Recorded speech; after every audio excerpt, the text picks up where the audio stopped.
ഇടയ്ക്ക് വെച്ചിട്ട് ഒരു വേൾഡ് വാർ മൂവീസ് പറഞ്ഞിട്ട് ഒരു 2 മൂവീസ് ഞാനൊരു സെഗ്മെന്റിൽ നിങ്ങൾക്ക് ഇൻട്രൊഡ്യൂസ് ചെയ്തിരുന്നു. എൻ്റെ ഇടയ്ക്ക് വെച്ചിട്ട് അത് സ്റ്റോപ്പായി. ആൻഡ് ഇന്ന് ആ ഒരു സെഗ്മെന്റിലേക്കുള്ള ഒരു പുതിയൊരു അഡീഷനാണ് 2018 റിലീസായിട്ടുള്ള ഓവർലോഡ്.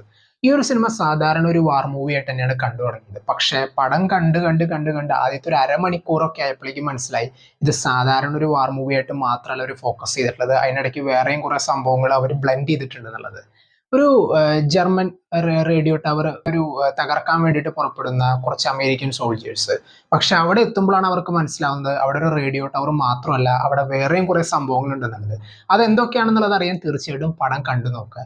എൻ്റെ ഈ സിനിമയിലത്തെ ഏറ്റവും അടിപൊളിയായിട്ടുള്ള ഒരു കാര്യം എന്ന് വെച്ച് കഴിഞ്ഞാൽ ഇതിലുള്ള ഒരുപാട് ക്യാരക്ടേഴ്സ് എന്ന് വെച്ച് കഴിഞ്ഞാൽ ആ ഒരു സെറ്റ് ഓഫ് ക്യാരക്ടേഴ്സിനെ ഈ സ്റ്റോറി മുന്നോട്ടേക്ക് ഇങ്ങനെ ലീഡ് ചെയ്യാനും ഈവൻ ആ സ്റ്റോറിയുടെ ഒരു എൻഗേജിങ് ആയിട്ടുള്ള ഒരു ഫാക്ടർ ഉണ്ട്. അത് കാണുന്ന ഒരു ഓഡിയൻസിനെ പിടിച്ചിരുത്താനുള്ള ഒരു വകുപ്പുണ്ട് എന്നുള്ളതാണ്. ഒരുപാട് ടോപ്പ് നോച്ച് ആയിട്ടുള്ള സംഭവങ്ങൾ ഈ സിനിമയിലുണ്ട്. പ്രത്യേകിച്ച് സിനിമാറ്റോഗ്രഫി ആയാലും ഇതിലത്തെ മേക്കപ്പ് ആയാലും അത് എടുത്തു പറയാണ്ട് പോയി. അപ്പോൾ പ്രത്യേകിച്ച് ഒരു സീനിൽ ഒരു മേക്കപ്പ് ഒരു സെറ്റ് ചെയ്ത് വെച്ചിട്ടുണ്ട്. അത് ആ കാണുന്ന നമുക്ക് അത്രത്തോളം ആ ഒരു മേക്കപ്പിന്റെ ഒരു ഇന്റൻസിറ്റി മനസ്സിലാവും.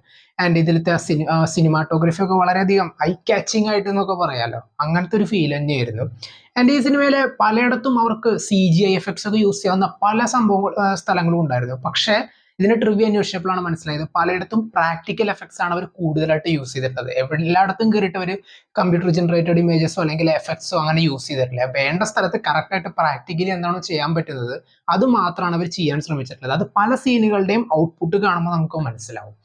എൻ്റെ ആ ഒരു നമ്മൾ പലപ്പോഴും കേട്ടിട്ടുള്ള ഒരു കുറേ കാര്യങ്ങളാണ്. ഇപ്പോൾ കോൺസെൻട്രേഷൻ ക്യാമ്പുകൾ, നാസികളുടെ, അത് മാത്രമല്ലാണ്ട് അവർ അവിടെ ഉണ്ടായിട്ടുള്ള ക്രൂവൽറ്റീനെ ഒക്കെ കുറിച്ചിട്ട്. സോ ഇവിടേക്ക് വരുമ്പോൾ കുറെ കൂടി എക്സ്പെരിമെന്റ് ബേസ്ഡ് ആയിട്ടുള്ള ഒരു സ്ഥലമായിട്ടാണ് കാണിക്കുന്നത്. എൻ്റെ അതിൻ്റെ ഉള്ളിൽ നടക്കുന്നത് എന്താണ് എന്നുള്ളതാണ് പിന്നീട് സിനിമയുടെ മെയിൻ ആയിട്ടുള്ള പ്ലോട്ട്. പിന്നെ ഇതിൽ ഏറ്റവും കൂടുതൽ ഇമ്പോർട്ടൻ്റ് ആയിട്ടുള്ള കാര്യം, നമ്മൾ ഈ സിനിമ അങ്ങനെ കണ്ടുകൊണ്ടിരിക്കുമ്പോൾ പലയിടത്തും ചില ചില ജംപ് സ്കെയർ സീൻസ് ഒക്കെ അവർ പ്ലേസ് ചെയ്യും. ഇതിൽ പക്ഷേ ചില പെട്ടെന്ന് ഞെട്ടിക്കുന്ന ചില സീക്വൻസുകൾ ഉണ്ടായിരുന്നു. അത് നല്ല രീതിയിൽ വർക്കൗട്ട് ആയിട്ടുണ്ടായിരുന്നു.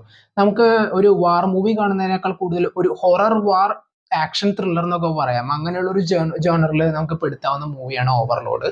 സിനിമ തീർച്ചയായിട്ടും കണ്ടു നോക്കുക. വാർ മൂവീസ് ഒക്കെ ഇഷ്ടപ്പെടുന്ന ഒരാളാണെങ്കിൽ അല്ലെങ്കിൽ അതിൻ്റെ ഒപ്പം കുറച്ചും കൂടി ഹൊറർ ത്രില്ലർ കൂടി ഇഷ്ടപ്പെടുന്ന ഒരാളാണ് നിങ്ങളെങ്കിൽ തീർച്ചയായിട്ടും കണ്ടു നോക്കുക. പടം ആമസോൺ പ്രൈമിൽ അവൈലബിൾ ആണ്.